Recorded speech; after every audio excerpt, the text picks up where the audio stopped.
La ermita de la Virgen del Rosario se edificó en la ladera del Cerro del Castillo.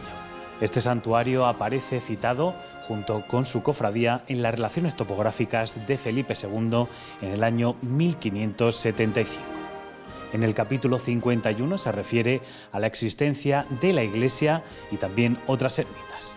Dice así: que en dicha villa de Illín, además de la iglesia parroquial, hay una ermita del Señor Santiago y la ermita del Señor San Sebastián, y la ermita de San Benito y San Blas, y la ermita de Nuestra Señora de Gracia y la ermita de San Cristóbal y la ermita de Santa Bárbara, la ermita del Puerto y la Casa, y la ermita de Nuestra Señora del Rosario y cofradía de ella, y que en dichas iglesias no hay reliquias ni milagros que hayan sucedido en ellas, ni tienen noticias de las devociones de ellas, y que dichas iglesias no tienen rentas, sino que de limosnas se hicieron.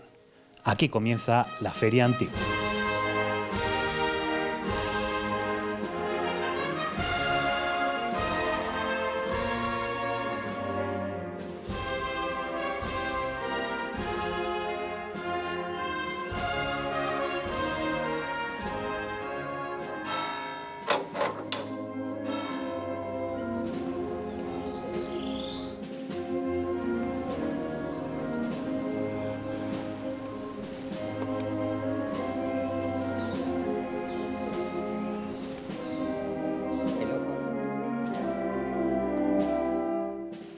Nos encontramos en la ermita del Rosario, uno de los emblemas de la ciudad de Illín. Esta ermita, según cuenta la leyenda, data del siglo XIII y la cofradía, según también cuentan algunos datos, quizá sea anterior al siglo XVI. Vamos a hablar con algunos miembros de esta cofradía para que nos cuenten más sobre esta historia, la historia de Illín.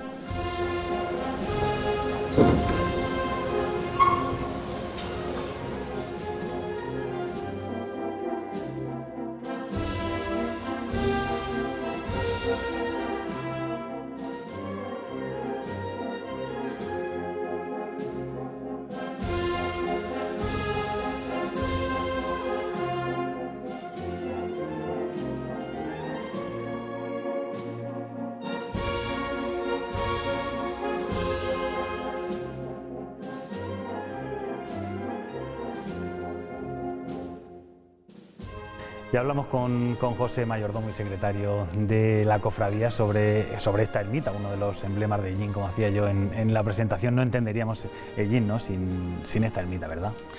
Por supuesto, ermita o santuario, Illín no sería la ciudad que es sin el santuario de nuestra madre, nuestra excelsa patrona, la Virgen del Rosario, y aquí estamos. La leyenda cuenta que en el siglo XIII estaba construida este santuario. ¿Es así? ¿Qué recogemos? ¿Qué podemos saber de la primera construcción de este lugar? Bueno, pues hay muy poca documentación. Lo que sí es cierto es que aquí desde hace muchísimo tiempo siempre ha habido un templo y ha sufrido muchas reconstrucciones, ha sufrido muchas modificaciones, y tal y como lo conocemos hoy data de los siglos XIX-XX. Pero es cierto que siempre ha habido un templo aquí. En el siglo XVIII, a comienzos del siglo XVIII, hubo un terremoto que fue el que dio el famoso terremoto de Lisboa, que fue el que vino a iniciar una serie de modificaciones que han llevado al santuario a tener la estructura y a tener la situación que tiene hoy, tal y como lo conocemos. ¿Cómo era aquella primera ermita, aquella primera construcción que quizá fuese bastante humilde, ¿no?, sobre todo por el siglo, ¿no?, y por las construcciones que se hacían? Bueno, pues lo que sí sabemos es que la puerta no estaba ubicada no tenía la misma situación que ahora, y que probablemente ocupase solo la parte de la cripta, que es la parte más antigua del santuario, donde vemos unos muros de piedra que se conservan muy bien y que evidentemente evidentemente no sería, como digo, hasta entrado el siglo XIX cuando empiezan a construirse y ampliarse las naves que hoy conocemos. Sería una ermita rudimentaria, como digo, con un buen basamento de piedra, pero muy pequeña. Punto de inflexión, ese terremoto, ¿qué trae al santuario? Bueno, pues parece ser que a partir de ahí, donde queda muy dañada la ermita, empieza a tomarse conciencia de las modificaciones que se podían hacer para engrandecerlo en aras a nuestra patrona. Hay que recordar que la devoción no de la Virgen, sino del Rosario, es muy antigua en Hellín, que luego esa devoción del Rosario trajo el fervor a la advocación de Nuestra Señora del Rosario, y que siempre ha estado presente en el corazón y en el alma de los hellineros, de tantos hellineros que han pasado por aquí engrandeciendo este santuario de nuestra Madre. Y lo que trajo fue, pues a partir de ahí, siempre donaciones, colaboraciones, fundamentalmente de particulares que han vivido mucho de su tiempo y de su vida, pues para, como digo, para engrandecer esto y engrandecer la advocación de María en el Rosario. Siglo XIX, ¿no? Comienza la ampliación de este sitio, y ya más o menos nos podremos hacer una idea que los espacios son similares. No, fundamentalmente en el siglo XIX el mayor hito a nivel constructivo en el santuario fue la modificación que se hace, obra del arquitecto Justo Millán, que era un arquitecto diocesano, que diseñó el pórtico de entrada al plano, la torre, que es una torre octogonal en 3 cuerpos, y diseñó también el pórtico que hoy se ve en la fachada sur del edificio. Son de estilo neoclásico, ecléptico, muy al gusto del autor, que como arquitecto utilizaba ese estilo con motivos vegetales, con bolas de Ávila, y que se puede ver a lo largo de toda su obra, tanto en el Palacio de la Diputación, como en la Iglesia del Niño en Yecla, como en el Teatro Romea en Murcia, y que le dio ese estilo característico. A partir de ahí se diseña un templo en el que inicialmente hay una nave central, posteriormente se adosa una nave que es la que está anexa a la ladera del castillo. Había un pasadizo por el que desde la antigua sacristía se accedía a la torre, que se clausuró para realizar esas obras, y posteriormente se añade otra nave, con lo cual queda un cuerpo de 3 naves con arcos similar, igual a lo que conocemos hoy en día. Ese fue el mayor hito constructivo que le ha dado esas características tan emblemáticas a nuestro santuario. También el altar, el camarín, también son cosas, ¿no?, que vinieron posteriormente. Sí, posteriormente parece ser que el camarín, que es un camarín rococó, de estilo en capilla, octogonal, se diseñó con unas modificaciones. Había una mesa del altar que desapareció para abrir el hueco que hoy conocemos, y se diseñó al gusto del barroco esa apertura de luz posterior, que cuando miramos a la Virgen desde la nave nos permite intuir la grandeza y la luminosidad que tiene per se, pero para engrandecer todavía más. Y hablamos también, cuéntanos, porque las pinturas, ¿no? Las pinturas dicen mucho y cuentan la historia, historias de la patrona, ¿no? Y también de la Pasión. Bueno, pues muchos han sido los sellineros que, como decíamos, han pasado tiempo aquí y han querido engrandecer este templo de nuestra Madre. Y, por ejemplo, aquí en la nave central tenemos las pinturas de Francisco Fernández Reolí, datan de 1969, le dan una calidez al templo impresionante, nos recuerdan al estilo cubista y se recogen en los diferentes tramos desde el nacimiento de Jesús, la visitación, la anunciación, el martirio de Jesús y la crucifixión, la asunción de la Virgen y finalmente sobre el altar mayor, con ciertas licencias que se permitió el autor, tomando imágenes de la ciudad de Yin, con las torres más representativas, la Torre del Rosario y la Torre de la Asunción, lo que recuerda es el día fastuoso del 31 de mayo, que fue un hito para nosotros como cofradía y también para la ciudad de Ellín. Recuerda la coronación canónica de la Virgen por el arzobispo de Valencia. Y la verdad es que todas las personas que llegan les sorprende ver, porque aporta una calidez al templo impresionante. También, ¿no?, cuenta los milagros, ¿no?, que se le asumen a Nuestra Señora del Rosario. En la cabecera anterior de la nave recogen esas pinturas, los 5 milagros que tradicionalmente, oralmente, han llegado hasta nosotros, en los que intervino la Virgen en una invasión de moriscos, cuando la Virgen desapareció para salvar a unos sellineros que estaban luchando en la batalla de Lepanto, que tanto supuso para el Rosario y para engrandecer la vocación del Rosario. El siguiente milagro es la caída del cántaro que no se rompe. Otro milagro es el cantero que estaba trabajando, al que le revienta un barreno precisamente cuando se estaba haciendo la nave anexa al castillo, y que se salva milagrosamente. Y finalmente el último milagro, que recuerda las prerrogativas que se hacían a la Virgen para que lloviera, y cuando salía en procesión una vez que había llegado la lluvia a nuestras cosechas. Y es muy bonito.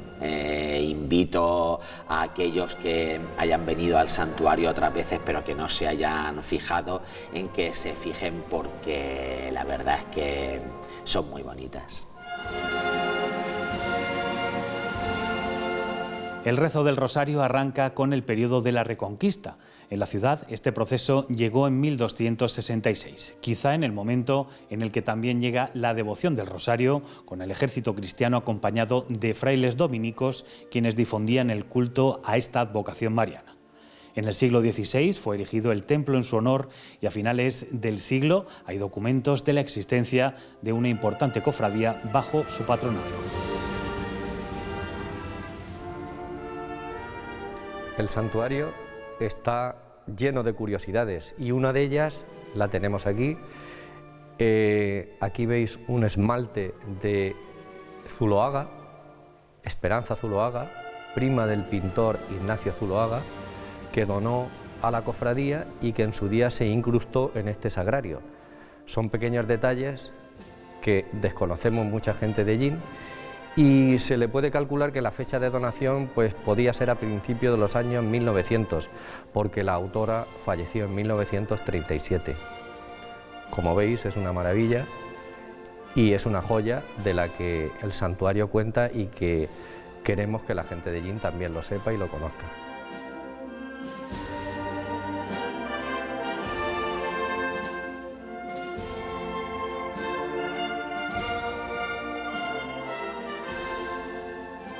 Otra de las curiosidades que tiene nuestro santuario es algo que os vamos a mostrar en este momento en el altar mayor y que muy poca gente conoce.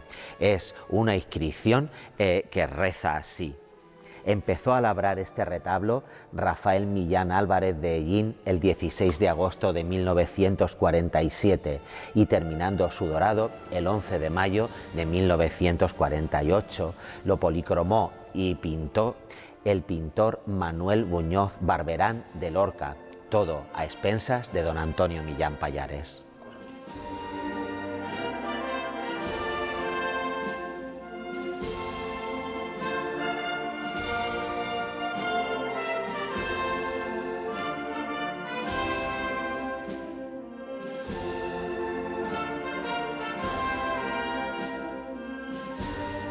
Como veis, otro detalle más en el santuario que suele pasar desapercibido: un trozo de mosaico que tiene el nombre de Catalina P. Ella era la esposa de Padilla, un alfarero de Hellín, que fue quien fabricó todo este mosaico que cubre el suelo del camarín de la Virgen y que nos permite datarlo aproximadamente entre los años 1760-1770.